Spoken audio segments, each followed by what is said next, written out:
Assalamualaikum warahmatullahi wabarakatuh. Anak-anak, pada bab pertama ini kita nanti akan belajar tentang piranti TIK. Jadi anak-anak, piranti TIK di sini jadi tiga komponen pokok. Yang pertama ada hardware, yang kedua ada software, dan yang ketiga ada brainwire. Tiga kesatuan ini harus menjadi satu ya, saling melengkapi supaya piranti TIK bisa dijalankan sebagaimana mestinya. Lalu apa itu hardware? Apa itu software dan apa itu brainwire? Akan kita pelajari pada pokok bahasan selanjutnya.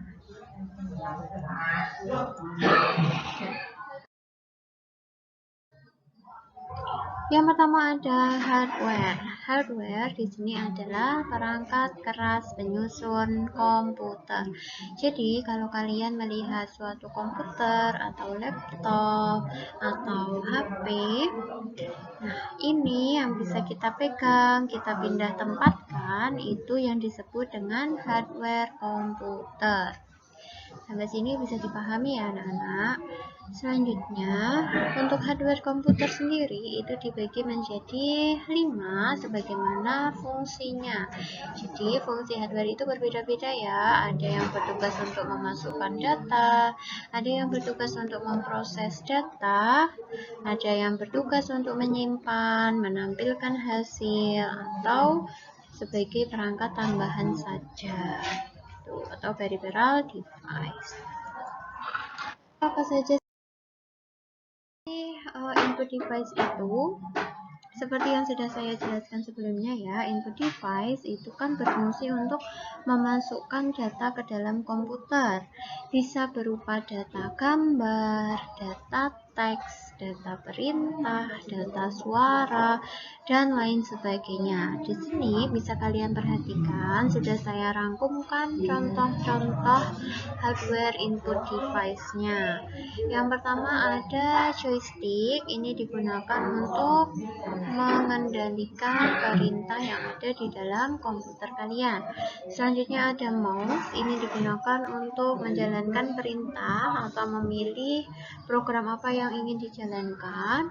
Selanjutnya ada mikrofon, ini untuk memasukkan data berupa suara kalian ke dalam laptop atau piranti TIK. Selanjutnya di sini ada touch tablet, ini yang biasanya digunakan untuk menggambar, menulis, mendesain suatu gambaran tertentu ya supaya lebih mudah. Jadi dia pakai pena dan pakai touch tablet seperti ini. Selanjutnya ada kamera. Saya yakin sudah tahu semua ya, kamera untuk memasukkan data berupa gambar. Ya, benar. Kalau yang ini handheld scanner, ada yang tahu? Ya benar sekali. Jadi kalau kalian pernah belanja di minimarket, itu Maret, Alfamart, atau Hypermart lainnya, itu biasanya sudah pakai handheld scanner ya.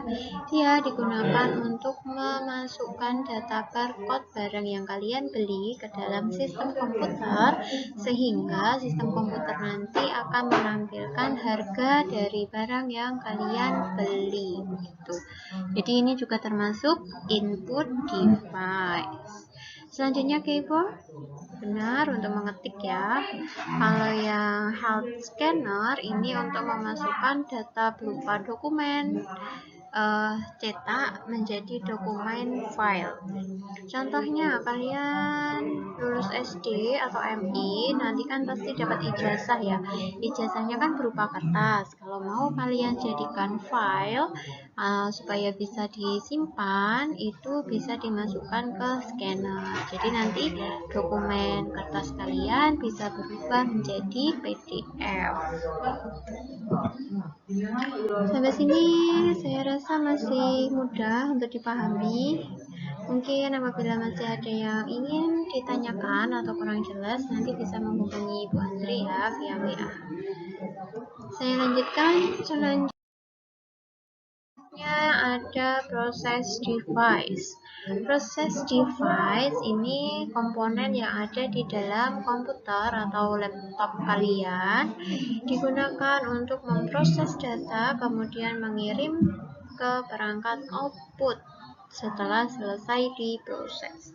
Ini untuk bagian-bagiannya ada yang kecil-kecil ya, kompak-kompak, karena laptop atau PC zaman sekarang itu sudah berukuran sangat kecil supaya lebih memudahkan apabila ingin dibawa ke mana saja. Jadi untuk hardware proses device ini tidak bisa langsung kalian lihat biasanya, tetapi komponen-komponen ini menjadi satu kesatuan di dalam laptop atau komputer kalian. Seperti itu. Saya lanjutkan, di sini ada storage device. Kalau storage ini ada yang berada di luar dan ada yang berada di dalam komputer. Jadi dibagi menjadi dua ya, internal sama eksternal. Kalau storage sendiri itu sebuah perangkat yang digunakan untuk menyimpan data berupa hasil pemrosesan. Ada yang internal device, itu ada hard disk, RAM, ROM. Ini biasanya ada di dalam laptop atau perangkat kalian ya. Seperti kalau misalnya kalian beli HP, pastikan ada tulisannya kan ya, RAM berapa, ROM-nya berapa, seperti itu. Tapi di dalam HP ini walaupun ada RAM sama ROM-nya, itu sudah ada di dalamnya, di dalam sini, belakang sini. Jadi tidak bisa dilihat atau tidak bisa dipegang kecuali perangkat kalian bongkar gitu ya. Sedangkan untuk yang hard disk sendiri, yang hard disk ini agak spesial ya, karena hard disk ada dua tipe, ada yang hard disk internal, ada yang hard disk eksternal. Kalau yang eksternal itu dihubungkan ke dalam laptop atau piranti menggunakan kabel USB, jadi mirip seperti flash disk ya. Kalau yang di dalam PC itu ada namanya juga hard disk, tetapi lebih spesifiknya hard disk internal. Setiap laptop atau PC itu biasanya ada hard disk internalnya ya. Ada yang sampai 1 terabyte dan masih banyak lagi. Sedangkan kalau yang digunakan di dalam HP kalian itu biasanya hanya menggunakan ROM. Jadi kalau kalian beli HP itu pasti ada RAM sama ROM. Biasa kalau RAM-nya misal RAM 6, ROM-nya bisa 64 GB atau 128 GB gitu. Jadi perbedaannya RAM sama ROM ini, kalau RAM itu hanya menyimpan data sementara seperti aplikasi yang kalian buka, berapa banyak aplikasi yang bisa kalian jalankan dalam sekali pemakaian dan lain sebagainya. Sedangkan kalau ROM ini untuk menyimpan foto-foto, video dan lain sebagainya. Jadi lebih bersifat permanen yang ROM ya. Sampai sini semoga bisa dipahami ya. Saya lanjutkan lagi. Untuk yang lain-lainnya, memory card ini kalian pasti sudah pernah pakai ya. Kalau yang floppy ini dulu masih menggunakan magnetik, tapi sekarang sudah tergantikan dengan flash disk gitu. Saya lanjutkan. Ada output device. Nah, dari tadi kan kita bicara tentang memasukkan data dan menampilkan data hasil dari pengolahan PC-nya ya. Output device ini dia berfungsi untuk menampilkan hasil dari pemrosesan piranti TIK. Nah, hasil pemrosesannya berupa apa? Ya tergantung yang diinputkan tadi apa. Kalau yang diinputkan hanya tulisan atau perintah, itu output device-nya bisa berupa monitor saja. Ini setiap PC, setiap HP, setiap laptop itu pasti ada monitornya ya. Minimal ini yang wajib ada itu monitor untuk menampilkan hasil pengolahan data atau perintah program gitu. gitu. Sedangkan untuk yang lain-lainnya ini hanya tambahan, tapi kalau ada ya lebih baik gitu. Seperti contohnya di sini speaker. Speaker itu menampilkan output berupa suara. Sedangkan di sini untuk printer ini menampilkan berupa kertas ya. Jadi file kalian dari Word, PDF, gambar dan lain sebagainya bisa dicetak menggunakan printer. Headphone ini fungsinya mirip seperti speaker. Kalau yang ini sama ya, printer juga.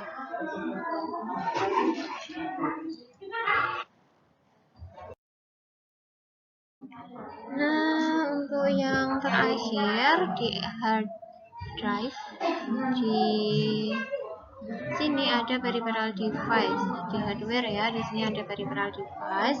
Peripheral ini hanya bersifat tambahan. Jadi dibagi lagi peripheralnya itu di bagian input, storage, komunikasi, atau di output. Kalau di dalam input, peripheralnya ini bisa berupa scanner, bisa berupa kamera, bisa berupa mouse, bisa berupa keyboard gitu ya. Jadi untuk peripheral ini, apabila komputer itu memiliki perangkat tambahan bisa berjalan lebih baik, tetapi kalau misalnya tidak ada perangkat tambahannya ya berarti kalian masih tetap bisa digunakan dengan baik gitu. Jadi ini seperti apa ya, sunnah mungkin ya, bisa ada bisa tidak ada. Kalau yang di dalam storage misalnya ini ada penyimpanan eksternal ya, yang pasti kalau penyimpanan internal itu wajib ada. Seperti RAM, ROM itu wajib ada. Kalau yang eksternal seperti flash disk, terus CD, DVD, ini ada speaker, ini enggak harus ada, tapi kalau misalnya ada ya lebih baik.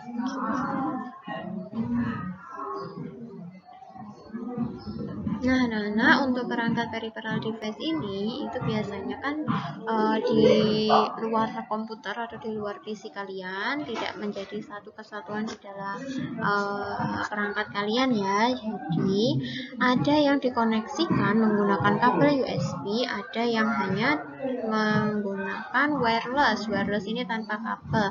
Jadi dia dikonekkannya menggunakan Bluetooth, sama seperti ini contohnya.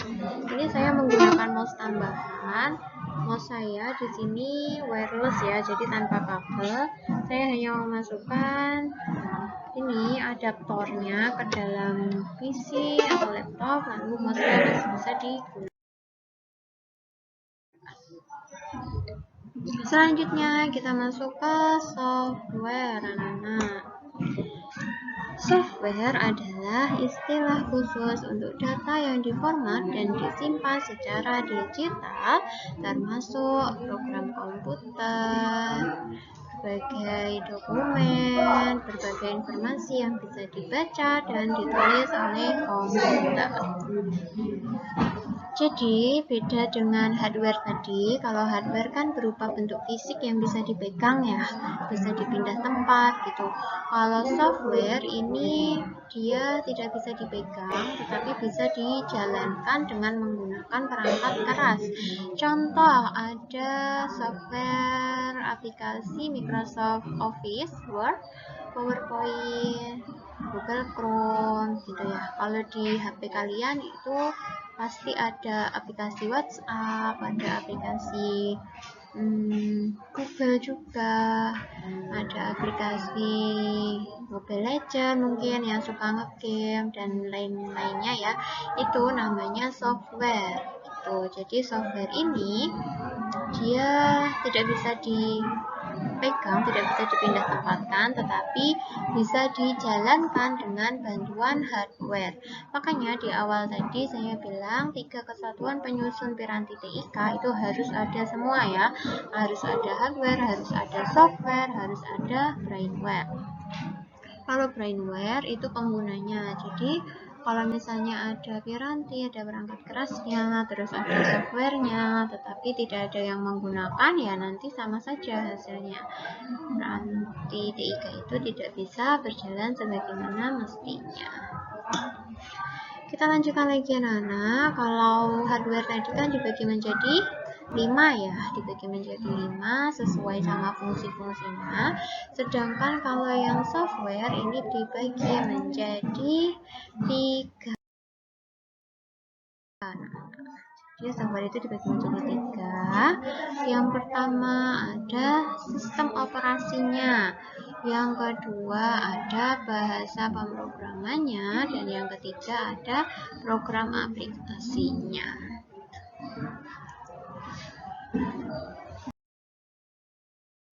Apa sih Bu bedanya untuk ketiga itu? Nah, bedanya anak-anak, kalau sistem operasi itu wajib ada karena dia sebagai nyawa hidupnya komputer atau perangkat gitu ya. Contohnya, sini saya tuliskan contoh atau jenis-jenis sistem operasinya. Bisa kalian lihat contoh operasi sistem operasi yang biasa ada di laptop atau di PC kalian. Itu mungkin ada yang pakai Windows ya, ada yang pakai Mac OS atau MacBook, terus ada yang pakai Linux, Symbian. Nah, ini nama-nama dari sistem operasi. Sedangkan kalau di HP ada yang pakai Android mungkin, ada yang pakai iOS. Nah, ini juga salah satu contoh dari sistem operasi. Sistem operasi ini wajib ada di dalam komputer karena tanpa sistem operasi kalian tidak bisa menjalankan aplikasi apapun yang ada di perangkatnya. Jadi kalau misalnya Windows kalian yang korup atau rusak, ya sudah, berarti laptop kalian nanti akan blue screen, nggak akan bisa digunakan.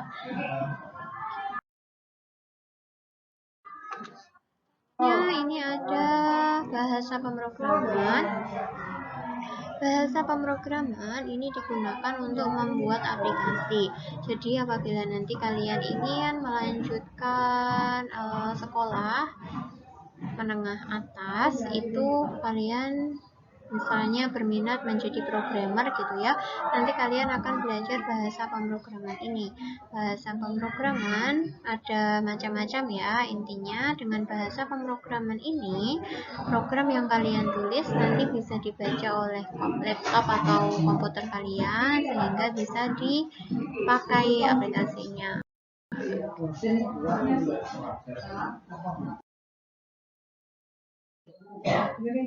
Ini yang terakhir ada program aplikasi anak-anak. Program aplikasi dibuat untuk tujuan tertentu. Maksud lain penciptaan software ini adalah untuk mempermudah pekerjaan manusia. Jadi semua aplikasi yang ada itu untuk memudahkan penggunaan pekerjaan manusia ya. Contoh di sini ada aplikasi pengolah kata Microsoft Word untuk memudahkan membuat laporan. Ada pengolah angka, memudahkan untuk melakukan pengolahan data berupa angka ya, kayak akuntansi dan lain sebagainya. Ada aplikasi presentasi seperti yang saya gunakan ini, digunakan untuk memudahkan menjelaskan suatu informasi tertentu. Dan masih banyak lagi aplikasi-aplikasi lainnya yang ada di laptop atau PC atau perangkat kalian. Bisa kalian gunakan untuk mempermudah pekerjaan manusia dengan tujuan aplikasinya masing-masing.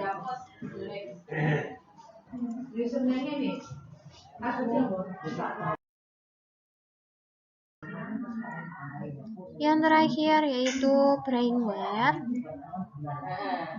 Anak-anak, brainware ini berdasarkan kompas.com yaitu orang yang menggunakan, menjalankan, memanfaatkan, dan mengoperasikan perangkat komputer.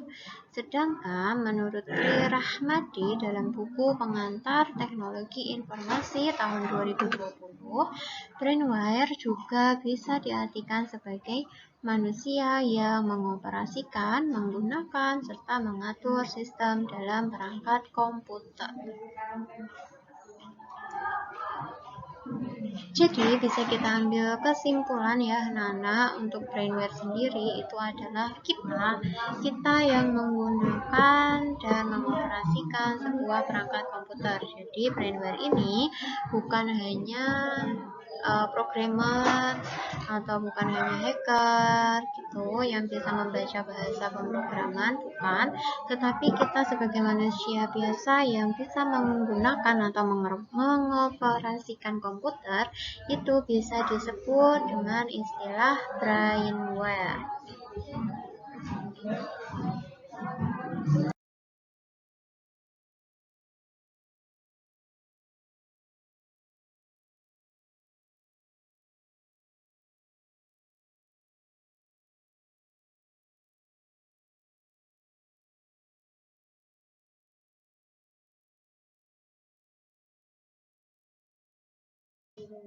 Nah, anak-anak, setelah kita mempelajari 3 penyusun komputer tadi, sekarang kita lanjutkan pada KD berikutnya ya, yaitu KD 4.1 tentang mengamati sebuah piranti dihidupkan sampai siap dipakai. Lalu ada mematikan komputer dengan benar, menjelaskan bermacam-macam interaksi dengan antarmuka standar berbagai piranti. Nah, di sini akan saya terangkan dulu teorinya. Setelah itu, di akhir video pembelajaran ini akan saya tampilkan bagaimana cara menghidupkan dan mematikan komputer dengan benar, karena caranya berbeda.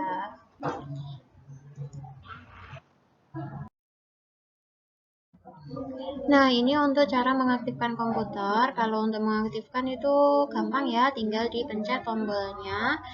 Di sini kalian pastikan dulu kalau PC itu harus terhubung ke listrik, jaringan listrik.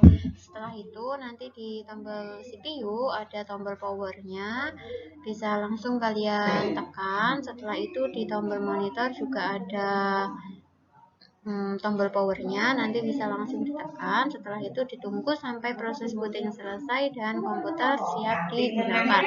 Kalau di dalam laptop itu biasanya ada di pojok keyboard ya, bisa di pojok kanan atas, bisa di pojok kanan bawah, tergantung merek laptopnya. Itu untuk menyalakannya lebih gampang karena tinggal menekan tombol powernya. Sedangkan untuk cara mematikannya itu berbeda ya, nggak boleh langsung ditekan tombol powernya, melainkan harus menggunakan sistem software, sistem operasinya dulu yang dimatikan. Nah, begini cara untuk mematikan komputer. Nanti bisa kalian lihat di sistem operasi Windows-nya. Lalu ada tombol shutdown. Nah, ini yang kita klik. Lalu setelah itu kita tunggu dulu bootingnya sampai prosesnya selesai, sampai PC-nya benar-benar mati, baru bisa kita cabut dari listrik. Nah, apabila tombol shutdown-nya di menu start itu tidak muncul atau tidak bisa diklik, kalian juga bisa menggunakan alternatif untuk mematikan laptop atau komputer kalian dengan dua cara. Yang pertama dengan menggunakan keyboard. Silakan ditekan Alt dan F4 secara bersama-sama. Setelah itu nanti bisa ditekan Enter untuk mematikan. Ini biasanya terjadi kalau misalnya laptop kalian itu ngehang atau nge-lag gitu ya, nggak bisa jalan, otomatis kan nggak bisa dimatikan dengan shutdown klik ya, jadi bisa dimatikannya dengan keyboard. Atau cara yang kedua,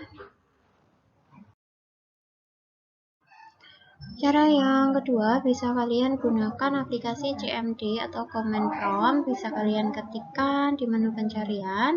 Aplikasi CMD kalau sudah di open, setelah itu langsung diketikkan shutdown -s. Setelah di enter nanti ditunggu laptopnya proses shutdown sampai selesai. Nah, itu tadi cara untuk mematikan komputernya Nana, cara mematikan dengan benar. Setelah ini akan saya berikan video tutorial cara mematikannya. Jangan lupa dilihat sampai videonya selesai ya. Setelah itu, apabila masih ada yang ingin ditanyakan atau kurang jelas, bisa menghubungi Bu Andre via WA atau WA Group. Saya akhiri dulu. Wassalamualaikum warahmatullahi wabarakatuh. Nah, di sini saya berikan tutorial untuk cara menyalakan sebuah laptop. Di sini saya pastikan laptopnya sambil ngecas dulu ya, karena baterainya habis. Setelah itu bisa klik tombol power yang ada di atas ini, lalu ditunggu sampai menyala seperti ini. Ini proses bootingnya, ditunggu sampai selesai. Kalau misalnya sudah selesai, nanti akan muncul ke halaman login. Nah, halaman seperti ini, kita masukkan login passwordnya dulu ya, apabila laptop kalian diberi password. Jadi enter. Nah, ini tampilan awalnya. Untuk cara mematikan komputer yang pertama, yang standar itu dengan cara di shutdown ya. Jadi di sini nanti akan ada tombol power, lalu bisa pilih shutdown. Setelah itu kalian tunggu proses setting downnya selesai sampai benar-benar mati. Lalu sudah mati seperti ini, baru boleh ditutup ya. Untuk cara mematikan laptop yang lainnya yang menggunakan keyboard, di sini akan saya berikan contohnya ya. Bisa menggunakan ALT dan F4. Ini tergantung laptopnya, nanti akan muncul seperti ini. Kalau sudah seperti ini, bisa langsung kalian tekan OK atau kalian klik enter ya. Kalau misalnya nggak bisa ditekan OK. Ini saya coba klik enter. Nanti akan otomatis setting down seperti ini. Berikut tutorial apabila kalian ingin mematikan laptop kalian dengan menggunakan CMD, bisa kalian search di sini CMD. Nanti akan muncul command prompt seperti ini, lalu pilih open. Nah, jika sudah seperti ini, bisa kalian ketikkan shutdown spasi min s, lalu kalian tekan enter. Nah, nanti akan muncul seperti ini, lalu diklik. Setelah itu bisa kalian tunggu, nanti akan otomatis shutdown ya dalam beberapa menit laptop atau komputer kalian. Shutdown seperti ini. Tapi untuk yang menggunakan command prompt ini memang butuh waktu yang lumayan agak lama ya, beberapa menit kemudian baru akan proses shutdown.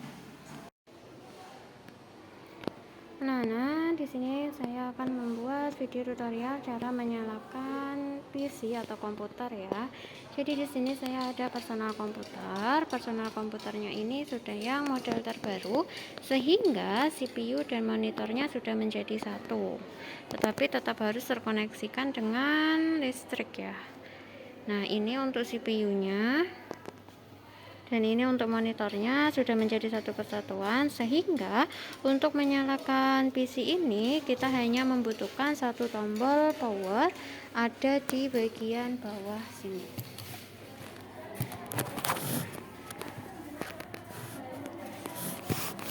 Apakah bisa terlihat anak-anak?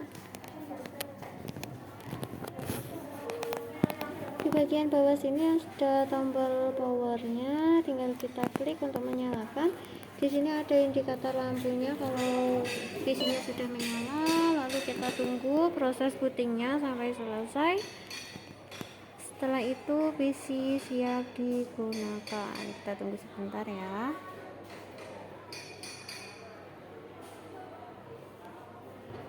Nah, seperti ini untuk tampilan booting.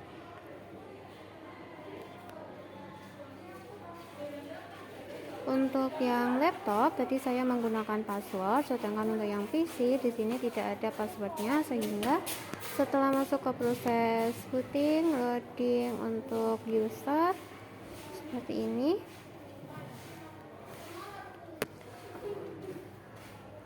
Setelah itu akan langsung masuk ke desktop ya, langsung PC bisa digunakan. Anak-anak, berbeda untuk cara mematikannya ya. Kalau tadi kan menyalakannya hanya menggunakan tombol power yang ada di bawah sini. Sedangkan untuk mematikannya kita tidak boleh menggunakan tombol power, melainkan harus di shutdown seperti ini. Nah, setelah itu PC akan mulai setting down. Kita tunggu dulu sampai benar-benar mati ya. Lampu indikatornya juga harus benar-benar mati. Kita tunggu dulu. Walaupun di sini layarnya sudah tidak menampilkan gambar apapun, tetapi ini PC-nya masih nyala dari lampu indikator. Nah, kalau lampu indikatornya sudah mati seperti ini, baru boleh kita cabut instalasi listriknya.